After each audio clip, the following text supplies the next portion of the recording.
Muy buenos días, amigos, y bienvenidos nuevamente a este programa Sin Guión, que espero que ustedes puedan compartir a través de sus redes sociales muchas veces, por favor, porque hoy día vamos a hablar de un tema que también está planteado por el congresista Kenji Fujimori, pero por otras personas también. ¿Debemos volver a la bicameralidad? ¿Debemos tener una Cámara de Diputados y otra de Senadores como teníamos antes? ¿O este tema en realidad es irrelevante y no contribuye en nada a la vida democrática del país? De eso vamos a hablar hoy día. Y vamos a explicar, para los que no lo saben, cómo era el sistema antes en el Perú, antes de la Constitución del 93 y durante casi toda la vida republicana del Perú. Habían dos cámaras, la Cámara de Senadores y la Cámara de Diputados. Aquí hay que hacer un paréntesis e indicar que casi todos los países democráticos del mundo tienen dos cámaras. La unicameralidad es la excepción, no la regla. Y luego veremos por qué. Pero recordemos qué decía la Constitución del 79. Teníamos 180 diputados, imagínense, ahora tenemos 130 congresistas, 180 diputados y 60 senadores. El Congreso en sus dos cámaras sumaba 240 personas. Pero el origen de senadores y diputados es distinto, ¿ok?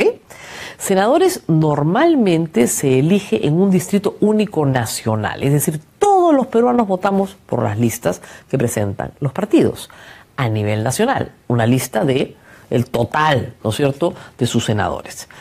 En el caso de diputados funciona como hoy funcionan los distritos electorales, es decir, los de Lima van por Lima, los de Junín van por Junín, los de Madre de Dios van por Madre de Dios. En cada circunscripción se establece un número, ¿no es cierto?, de postulantes al Congreso por lista parlamentaria. ¿Qué produce eso? Produce que tengas una Cámara que tiene una representación variada, una representación nacional y una representación regional, o por circunscripciones geográficas, dependiendo del tamaño y del diseño que se quiera hacer. Este es el diseño básico. El diseño se puede hacer mucho más complejo. Pros y contras. El primer pro, que hay que tenerlo en cuenta, es que la legislación se vuelve mucho más lenta. Ustedes dirán, pero eso está muy mal, pero puede estar muy bien. Porque la legislación dada a trompicones, a medianoche, ¿no es cierto?, sin ningún sustento, porque hay que sacar políticamente algo, desaparece, es imposible. ¿Por qué? Porque la Cámara que origina la iniciativa, ¿no es cierto?, tiene que revisarla en la otra Cámara. Si la iniciativa legislativa se origina en diputados y se aprueba, tiene que pasar a senadores y se tiene que aprobar. Y a la inversa igual. Si bien es cierto que se pueden establecer tareas diferenciadas para ambas cámaras, la idea central es que una Cámara revise a la otra. Es decir, el poder del Congreso se debilita. Un Congreso unitario tiene una fuerza impresionante, ustedes lo han visto. Y sobre todo un Congreso unitario donde la mayoría tiene oposición, tiene una mayor fortaleza frente a un gobierno débil. Pero un gobierno que tiene que enfrentarse a un Congreso bicameral también tiene problemas cuando no tiene mayoría. La historia lo demuestra. El primer gobierno de Belaúnde tenía un Congreso bicameral y el gobierno cayó sometido, ¿no es cierto?, a la permanente censura de la Cámara de Diputados, porque en el diseño peruano la Cámara de Diputados es la Cámara política, la que interpela, la que censura. Y la Cámara de Senadores tiene otras tareas, por ejemplo, los nombramientos de los miembros, por ejemplo, del Tribunal Constitucional, los nombramientos de, por ejemplo, el Defensor del Pueblo. Esa diferenciación, por cierto, tendría que reconstruirse, porque hoy tenemos instituciones que no existían en la Constitución del 79, y en la Constitución del 79 se daban poderes, ¿no es cierto?, a el Senado para intervenir hasta en los nombramientos de embajadores y los nombramientos de la Corte Suprema. Entonces hay que hacer una reconstitución. Pero puede ser interesante también tener un grupo, una Cámara de Senadores que participe en estos nombramientos, ¿no es cierto?, dándole a ciertos poderes del Estado mayor democracia o, desde el punto de vista del que niega esto, mayor politización. Para entrar a diputados tenías que tener 25 años, para entrar a senadores tenías que tener 35 años. Entonces por eso la llamaban la Cámara Vieja y la Cámara Joven.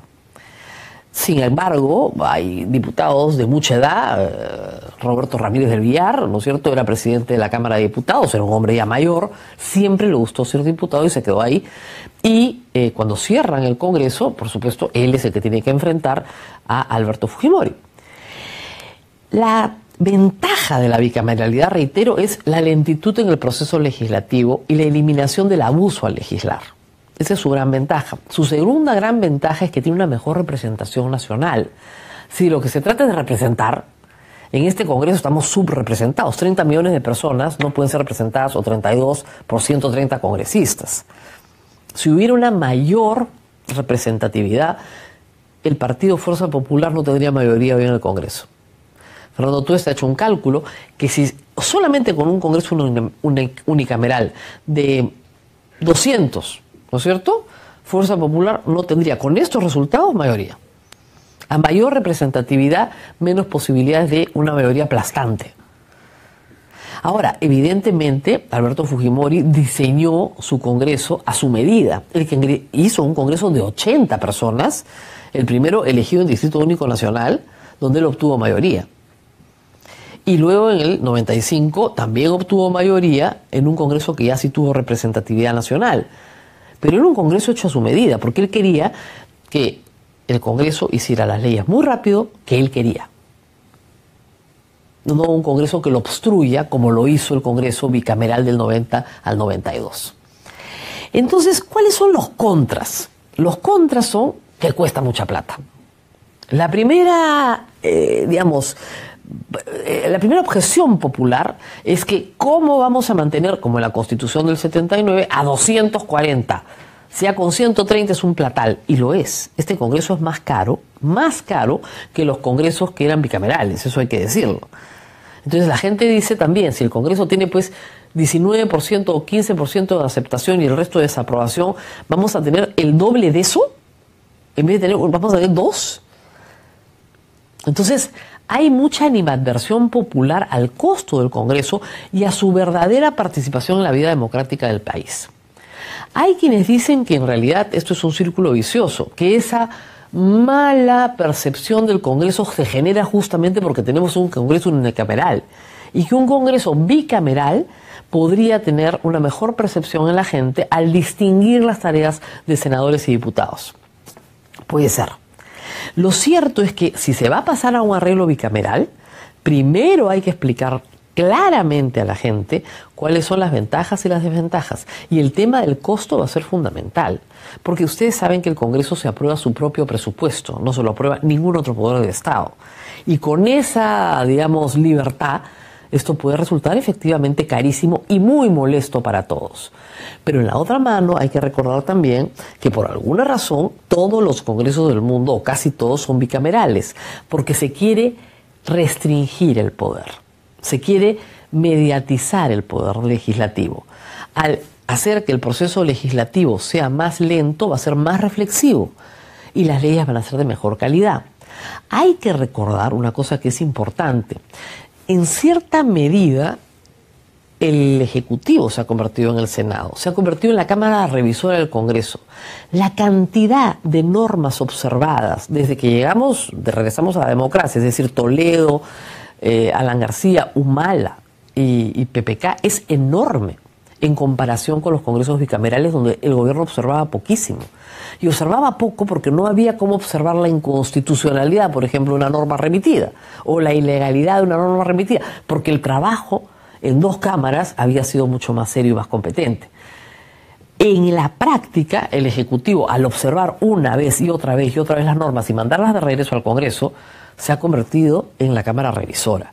Y eso no tiene sentido, porque el Ejecutivo no tiene representación popular. Entonces, hay que mejorar la calidad de las leyes. ¿Cómo mejoramos la calidad de las leyes? Con una Cámara Revisora. Ese es el sentido de la bicameralidad. ¿Cuesta plata? Sí, pero podemos hacer que cueste menos, ¿ah? O sea, un congresista no tiene por qué ganar 25.000 o 30.000 soles al año, 15 sueldos, ¿no? Podríamos discutir sueldos, podríamos discutir presupuesto, podría establecerse una disposición por la cual el presupuesto del Congreso lo aprueba el MEF, ¿no es cierto? No ellos mismos, etcétera. podrían aceptarse esas disposiciones. Que las apruebe el Congreso, eso es otra cosa, porque regresar a la bicameralidad implica una reforma constitucional que tiene que ser aprobada en 2 legislaturas, o implica también una reforma que puede ser aprobada en una legislatura, pero aprobada en referéndum. Yo creo que el referéndum no pasa, y yo creo que con este Congreso fujimorista va a ser imposible aprobar la bicameralidad. No porque Kenji no tenga esta iniciativa, sino porque es una iniciativa distinta a la de su bancada. Y su bancada, si Keiko Fujimori no les ordena que haya bicameralidad, no hay. No creo que Keiko Fujimori tenga un juicio formado sobre la materia. Reitero, hay pros y hay contras. Por supuesto, si eres un gobernante que quiere sacar leyes rápido y ejecutar cosas y hacerlas de una manera muy intensa y muy rápida, sin mucho control, metiendo la pata mucho, etcétera, te conviene un Congreso unicameral. Y un Congreso unicameral con mayoría de oposición es un poder fuertísimo, entonces eso le conviene también a un partido de oposición. Pero si quieres tú rebajar, ¿no es cierto?, el conflicto entre ejecutivo y legislativo, mejorar la representación y mejorar la calidad de las leyes, sí conviene un Congreso bicameral. Esas son las ideas sueltas que les puedo dar sobre el tema y vamos a tratar de seguirlas explicando poco a poco en los próximos meses, si es que el tema surge realmente. Yo no veo que la población apoye una idea de estas, porque socializar el beneficio va a ser bien difícil cuando se está hablando de costos tan grandes. Bueno, les pedimos que, como siempre, compartan este video todo el fin de semana. Salimos en Twitter, en YouTube, en Facebook y nos reencontramos el lunes, no se olviden, a las 9:30 de la mañana. Hasta pronto.